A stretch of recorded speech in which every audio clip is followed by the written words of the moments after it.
مولاي صل وسلم دائما أبدا على حبيبك خير الخلق كلهم. مولاي صل وسلم دائما أبدا على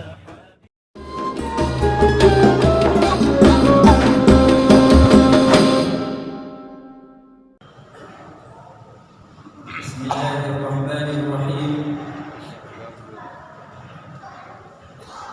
السلام عليكم ورحمة الله وبركاته.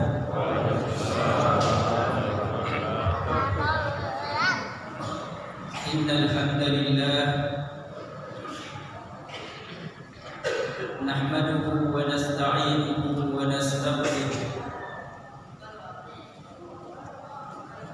ونعوذ بالله من شرور أنفسنا ومن سيئات أعمالنا.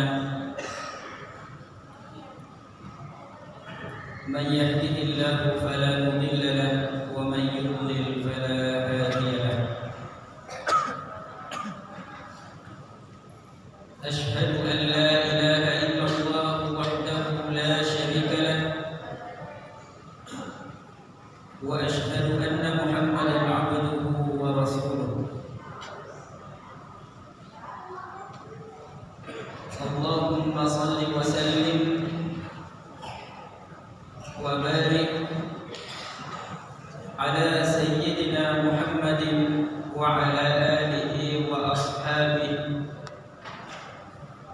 ومن تبع هداه إلى يوم الدين.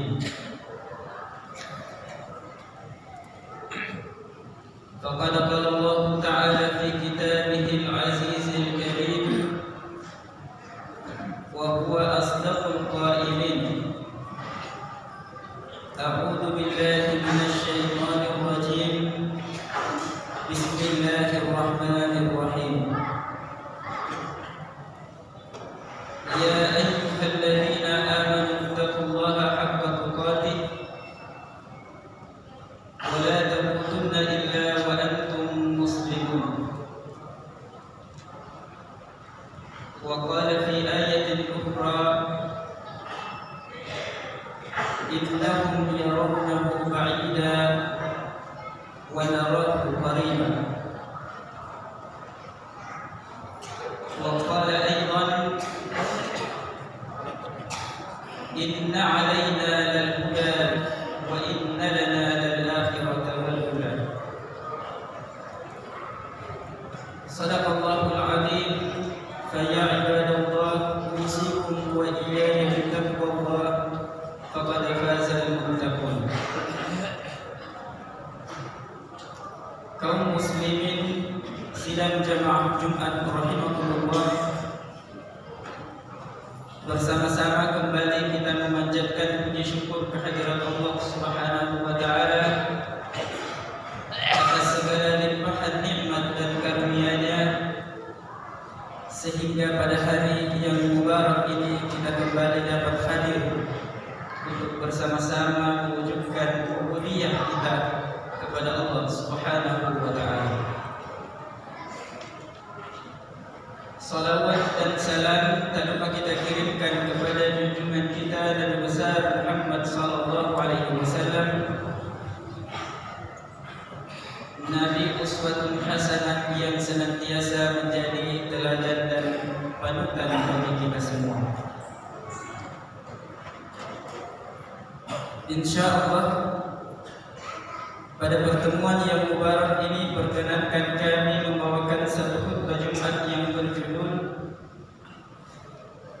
Tiga Bekal yang Sejati Menuju kepada Perjalanan ke Alam Akhirat. Kaum muslimin sidang jamaah Jumat rahimahumullah, salah satu pokok ajaran Islam dalam hal akidah adalah adanya hari pembalasan, hari kebangkitan, dan hari akhirat. Dan itu tertuang tertuang di dalam ayat Al-Quran surat Al-Fatihah yang setiap harinya kita baca, yaitu firman Allah Subhanahu wa ta'ala, Maliki Yaumiddin. Dialah Allah Subhanahu wa ta'ala satu-satunya penguasa yang akan memberi balasan di hari kemudian. Ada satu pertanyaan yang kemudian muncul.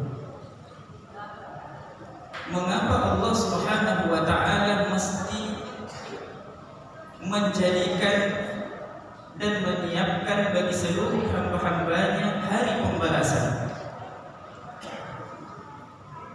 Jawabannya adalah bahwa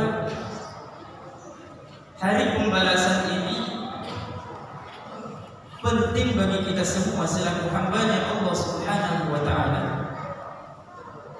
karena alangkah tidak adilnya kehidupan ini, alangkah zalimnya kehidupan ini apabila ada orang yang baik itu akan sama nasibnya dengan orang yang jahat.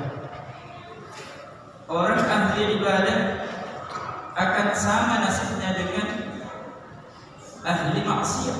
Tidak ada bedanya, akan menjadi tamu.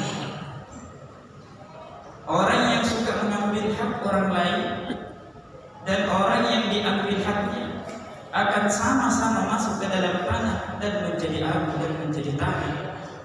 Nah, bila demikian, sungguh tidak adil kehidupan di dalam dunia ini. Oleh karena itu, Allah Subhanahu wa ta'ala perlu menyiapkan satu alam di mana orang-orang baik akan dibalas sesuai dengan apa yang mereka perbuat, dan orang-orang zalim ahli maksiat juga akan diberi balasan seperti apa yang telah mereka lakukan ketika mereka hidup. Dalam pandangan Allah Subhanahu wa ta'ala, di samping kehidupan dunia ini bersifat sementara, kehidupan dunia ini begitu cepat bahwa satu hari perhitungan akhirat itu sudah setara dengan 1000 tahun kehidupan dunia. Dan ditambah lagi bahwa kehidupan akhirat adalah kehidupan yang kekal abadi, di mana di dalam kehidupan itu tidak ada lagi kematian setelahnya. La yaduquna fiha al-mauta illa al-mautatal ula. Kaum muslimin sidang jemaah Jumat Rasulullah, jika demikian, lalu apa bekal yang bisa kita bawa? Apa tabungan yang hakiki? Apa investasi kita yang sebenar-benarnya untuk melanjutkan perjalanan kita menuju perjalanan yang begitu jauh dan begitu lama, dan satu perjalanan yang tidak ada akhirnya? Al-Quran memberi petunjuk, dan Rasulullah SAW pun juga memberi petunjuk kepada kita semua. Di antara bekal yang tidak akan hancur dan tidak akan mati dan tidak akan basi untuk kita bawa menuju ke tempat peristirahatan terakhir kita adalah, yang pertama adalah memperbanyak ibadah sholat. Hal ini dapat kita lihat dalam satu hadis di mana seorang sahabat Rasulullah SAW meriwayatkan, yang bernama Rabi'ah bin Ka'ab al-Aslami, pernah diminta oleh Rasulullah SAW untuk mengajukan permohonan, dan dia memohon untuk didoakan, ya Rasulullah, saya meminta mudah-mudahan saya bisa dapat menemani engkau, dapat melayani engkau di dalam surga. Maka Rasulullah SAW menjawab, wahai Rabi'ah bin al-asnam. Bila mana engkau masih ingin menemani saya di dalam surga, ingin mendampingi saya di dalam surga, ingin menjadi khadim saya di dalam surga, fa'inni ala nafsika bikasratis sujud. Jika engkau memang betul-betul ingin menjadi pelayanku nanti di dalam surga, kata Rasulullah, maka bantulah saya dengan cara engkau memperbanyak sujudmu kepada Allah Subhanahu wa ta'ala, memperbanyak salat. Dan di bulan Ramadan ini begitu banyak kesempatan kita untuk dapat kita optimalkan, kita maksimalkan untuk memperbanyak sujud melalui pelaksanaan salat fardu dan khususnya salat sunat tarawih. Kemudian yang kedua, bekal yang tidak akan pernah hancur, yang tidak akan pernah laku dan akan menemani kita menuju perjalanan yang hakiki, perjalanan menuju ke akhirat yang begitu jauh dan begitu panjang, adalah infak dan sedekah. Allah Subhanahu wa ta'ala mengingatkan di dalam Al-Quran, di dalam firman-Nya, ya ayyuhalladzina amanu anfiqu mimma razaqnakum min qabli an ya'tiya yawmun la bay'un fihi wala khullatun wala syafa'ah wal kafiruna hum zalimun. Wahai orang-orang yang beriman, berinfaklah, bersedekahlah daripada sebagian yang diberikan oleh Allah Subhanahu wa ta'ala kepadamu sebelum akan datang nanti waktunya. Tidak ada lagi perdagangan, tidak ada lagi jual beli, tidak ada lagi persahabatan dan persaudaraan, dan tidak ada lagi penolong yang dapat membela kecuali apa yang telah kita lakukan dan kita amalkan, di antaranya adalah berinfak dan sedekah. Begitu banyak jalan-jalan bagaimana kita berinfak di jalan Allah Subhanahu wa ta'ala, dan sebagian di antara infak dan sedekah itu dapat menjadi amal jariah melalui sumbangan kita ke masjid, sumbangan kita ke pondok pesantren, kepada anak yatim dan du'afa, kepada para penuntut ilmu melalui jalur pendidikan dan berbagai jalur-jalur investasi finansial lainnya yang disyariatkan di dalam agama kita. Ini yang kedua, yaitu berinfak dan bersedekah di jalan Allah Subhanahu wa ta'ala. Kemudian bekal yang hakiki, yang sejati untuk dapat kita bawa melanjutkan perjalanan hidup kita ke negeri akhirat. Yang ketiga adalah memperbanyak bacaan Al-Quranul Karim. Al-Quranul Karim adalah kalamullah, firman Allah Subhanahu wa ta'ala. Siapa yang menghendaki selamat di dunia dan selamat di akhirat, hendaklah senantiasa menjadikan Al-Quran sebagai pedoman, sebagai sahabat, sebagai teman dan sebagai petunjuk. Dan insyaallah Al-Quranul Karim akan datang nanti di hari kemudian menjadi penolong, pemberi syafaat dan pembela sahabatnya, orang-orang yang mencintai Al-Quran, orang-orang yang senantiasa membaca Al-Quran, orang yang tekun mengamalkan Al-Quran kelak di hari kemudian. Ya Allah, ya Tuhanku, ketika si fulan hidup di dunia, dia senantiasa tekun membaca Al-Quran, dia mengamalkan Al-Quranul Karim, maka pada hari ini izinkan saya untuk membela saudaraku, sahabatku, kekasihku, orang yang mencintai Al-Quran. Iqra'ul Quran fa innahu ya'ti yawmal qiyamati syafi'an li ashabihi. Kata Rasulullah, wahai para sahabatku, bacalah Al-Quran, karena kelak di hari kemudian Al-Quran itu akan datang menjelma, berwujud menjadi suatu makhluk yang akan membela sahabatnya nanti kelak di hari kemudian.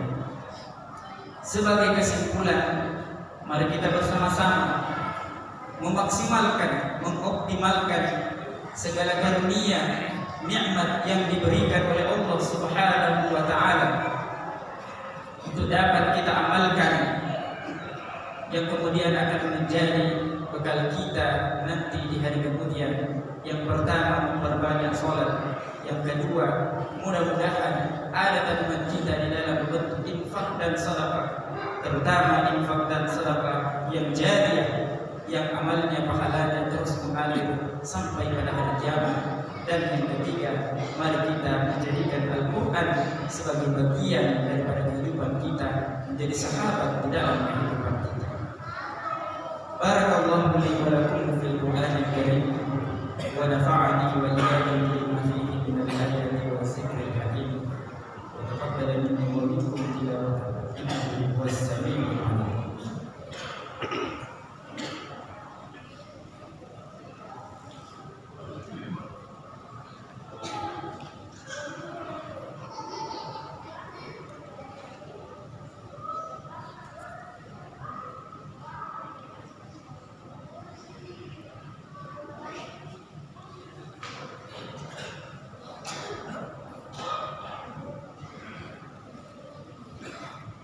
Innal hamdalillah nahmaduhu wa nasta'inuhu wa nastaghfiruh wa na'udzu billahi min shururi anfusina wa min sayyiati a'malina. May yahdihillahu fala mudilla lahu wa may yudlil fala hadiya lahu. Ashhadu an la ilaha illallah wahdahu la sharika lahu wa ashhadu anna Muhammadan 'abduhu wa rasuluh. Allahumma salli wa sallim wa barik ala sayyidina Muhammadin wa ala alihi wa ashabihi wa man tabi'ahu ila yaumiddin. Wa'lamu anna Allah amarakum bi amrin bada'a fihi bi nafsihi wa thanna bi malaikatihi bi qudsihi. Qala Allah ta'ala, a'udzu billahi minasy syaithanir rajim. Bismillahirrahmanirrahim. Inna Allaha wa malaikatahu yusalluna 'alan nabi ya ayyuhalladzina amanu sallu 'alaihi wa sallimu taslima. Allahumma salli 'ala Muhammad wa 'ala ali Muhammad kama shallaita 'ala Ibrahim wa 'ala ali Ibrahim wa barik 'ala sayyidina Muhammad wa 'ala ali sayyidina Muhammad kama barakta 'ala sayyidina Ibrahim wa 'ala ali sayyidina Ibrahim fil 'alamin innaka Hamidum Majid. Allahumma ighfir lil muslimina wal muslimat wal mu'minina wal mu'minat al ahya'i minhum wal amwat innaka sami'un qaribun mujibud da'wat wa ya qadiyal hajat. Rabbana ighfir lana dhunubana wa israfana fi amrina wa tsabbit aqdamana wansurna 'alal qawmil kafirin. Rabbana ighfir lana wa liwalidayna warhamhum kama rabbawna shighara. Rabbana atina fid dunya hasanah wa fil akhirati hasanah wa qina adzaban nar.